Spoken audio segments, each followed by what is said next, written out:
DZXL. Sa inyo na ang mga nagliliyab, nagbabag at nag-aalab na mga kaganapan sa kasulok-sulukan ng Kalakang Maynila sa loob ng ating bansa at saan mang dako ng mundo. Naglalaga Vlog! Katatampukan ng mga pambihirang kaganapan na bumabandera sa mga police blotters, mga kulay dugong pangyayari na nakakagimbang at mga nakakatawang pansing eksena na tiyak na pag-uusapan. Naglalagablab! At narito na ang naglalagablab na mga balita sa DZXL 558. Naglalagablab na mga balita.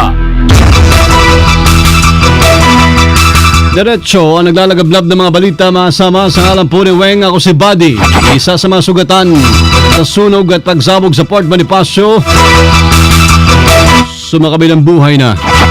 May balita si Rhea Mamogay. Rhea, i-radyo mo. Kasamang Body, nasawi na nga yung isa sa mga sugatan sa nangyaring sunog dyan nga sa Explosive Ordnance Division ng Philippine Army sa Fort Bonifacio sa Taguig City. Ito yung kinumpirma ni Lieutenant Colonel Noel De Toyato, yung tagapagsalita ng Philippine Army, at kinilala itong si Corporal Bernard Bota. Pasado alas 10 ng umaga kanina nang mamatay nga itong sundalo habang ginagamot sa Luna Medical Center. 65% burn yung tinamunang biktima, dahilan para mamatay ito habang ginagamot. Sa ngayon, ilan pa yung mga kritikal ngayon sa Luna at sa Philippine Army Hospital na patuloy pa rin inoobserbahan ng mga doktora. Kasama pa rin sa kampo ang ginaldo para sa DZXL 558, Rhea Mamogay. Patak, RNN. Naglalagablab sa 558. Nagpaalala po ang MMDA na asahan ang pagbigat ng daloy ho ng traffic o ng mga sakyan dahil sarado ilang kalsada sa barangay Paligsahan dyan sa QC ngayong pong Biyernes, Mayo 9. Ito ay para bigyan daan yung lingap pamamahayag ng Iglesia ni Cristo sa Amoranto Sports Complex. Ilan po sa mga kalsadang sarado ay yung Scout Reyes mula Rosas Avenue hanggang Scout Chuatico o Chuatoco. Scout Chuatoco mula corner Scout Reyes hanggang doon sa isang lugar na may pakpak. Hirap sabihin. O talaga dyan, oh. Nagsimulang isara sa mga motorista mga nasabing kalsada mula alas 6 po ng umaga hanggang alas 10 mamayang gabi. Ayon naman sa MMDA, wala pong pinatutupad na traffic rerouting kaugnay niyan. Siyempre may mga gagawin din sa EDSA mga kasama, ha? Sa 558 DZXL Bulat Palaro. Sports na tayo, parang Ray. Sigaw ka muna. PBA Update.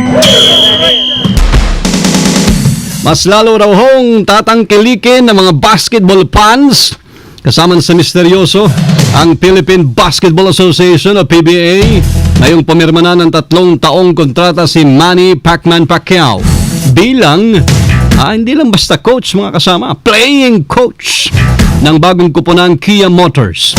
Suot niya ang jersey number 17. Sinabi ni Pacman na siguradong mas magiging popular sa marami ang PBA at basketball sa pangkalahatan dahil sa pagkakadagdag po ng mga bagong teams maliban sa kanyang team gaya ng NLEX at Blackwater. Gayunman bago masaksihan kung makakalaro nga ang pambansang kamao sa opening ng PBA Governor's Cup ngayon po October 21, pinaalala naman kagad ni PBA Operations Chief Ricky Santos na dapat muna itong dumaan sa proseso. Ibig sabihin, dapat muna mag-apply at sumali si Pacquiao sa rookie drop na gagawin po ngayong August 24. Saya talaga yan. Naglalagablab na mga balita. DZXL Showbiz Balita. Wala po si Loli. Ewan ko ba't nasasabay pag wala si parang Weng. Ala din si Loli. Eto na! Jenny Tals is in the house. Ayan. Good afternoon, kasama. Ayan yung, di ba? Ang ganda ng kanta. May naalala ka? Wala po, bagay sa showbiz ko. Di ba? Sexy. Ito nga, wala nga raw siyang pinaritoke sa kanyang katawan. Ito ang naging sagot ng aktres na si Marian Rivera dahil sa mga naglalabasang balita dahil sa magandang kurba daw ng kanyang katawan sa mga billboard sa EDSA. Kurba Oh, talaga. Yes. Kurbada ha. Yes. Same yan, wala siyang kiber kung nag-aakusa ang iilan sa kanya dahil inaayos naman daw niya ang kanyang katawan at inaalagaan niya at pinaghirapan pa raw niya para ma-achieve lang daw ang kanyang sexy figure. Pero open naman daw ang aktres sa cosmetic surgery kapag nagkaedad na siya dahil naniniwala rin daw siya na ang babae ay kailangan inaalagaan ng sarili. Edi rin niyang Ayan, billboard. pakita. Sayang, wala si Misteryoso pala, no? Ikaw na may ganyang katawan. Kasi kung siya nagpakita niyan sa camera, medyo nanginginig yan eh. Steady yung kamay mo, steady. Ito pala si Misteryoso. Ingat tayo sa mga nagdadrive dyan sa EDSA. So, walang naritoke daw dyan kay Wala. Perfect body daw siya. Okay. At yan ang aking showbiz balita. Kasama mo sa DSEXL News Center. Ako po si Jenny. Sa Sintalbog silang lahat. Tatap, Armen. Sayang, oh. Gusto mong bumate? Babati lang nakasama si Misteryoso. Misteryoso. Magandang tanghali po! Eto na po, si Misteryoso. Ano masasabi mo ngayon? Na naisahan ka? Tayo, nadali tayo. Tama kasi nagpupunta at mukhang tinignan mo yung billboard ni Marian dyan sa EDSA. Wala nga rito. Wala ba? Pakita mo ulit kasama Eto. Misteryoso. Ayan, ang mga kasama, napansin nyo, mga onliners, nanginginig, di ba?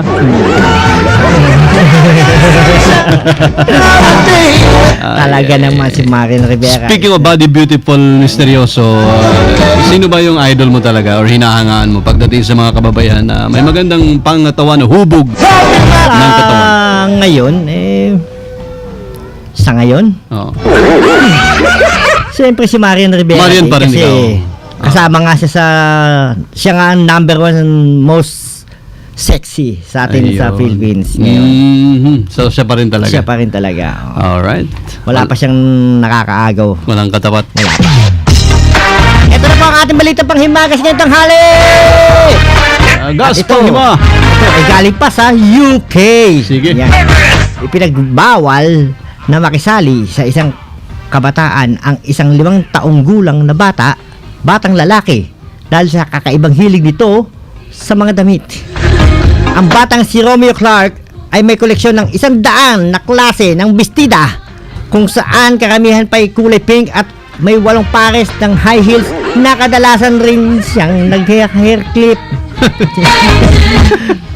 Isipin mo yan ha, ilang taon? Ilang taon? 5 taon pa lang 5 ha. years old. Dahil sa kakaibang fashion, pinagbawalan si Romeo na sumali sa club na nais nito dahil sa maaari raw ito ikalito ng ibang bata. Depensa naman ang ina ni Romeo na si Georgina, hindi naman siya nagkulang sa pagtuturo sa anak ng tamang asal at dapat na isuot. Ayon kay Georgina, ang bata raw mismo ang may kagustuhan na magsuot siya ng mga damit pambabae at hindi iniintindi ang sinasabi ng tao sa kanyang paligid dahil dito siya masaya. Boom. Panis. Suportado naman si Romeo ng kanyang ama kahit ano pang isuot nito at masaya rin ito para sa anak. At ito ang larawan ng 5 taong gulang na si Romeo. Eto na. Ayan. Romeo yan ha. Romeo Burke. Romeo. Ang ganda nung nakasandal sa pader. Gilid mga Misteryoso. Yung nakasandal sa pader. Yan. Yan. Butterfly. Meron bang inborn ng pagkabakla?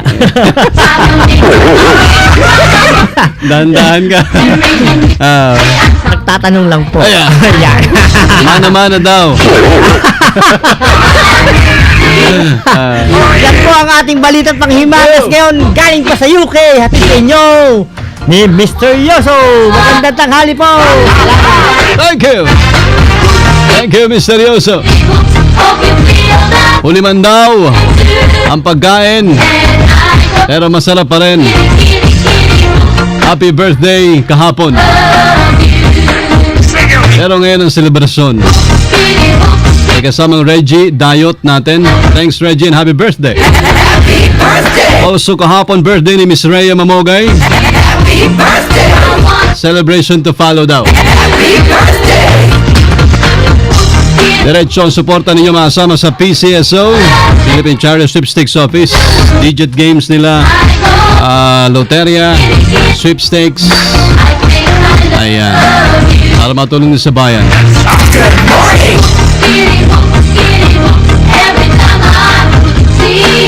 Paano?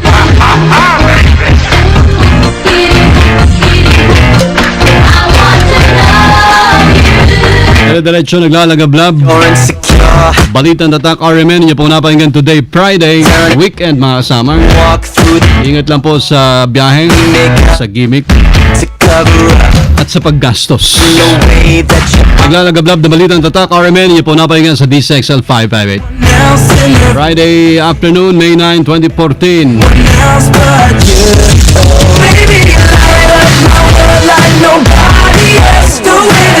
Kasama niyo po sa serbisyo publiko from the province of Occidental Mindoro. Mabuhay. Sa ngalan po ni Weng de la Peña, ako si Buddy Oberas. Kaming lahat sa DCXLI, Tatak, RMN.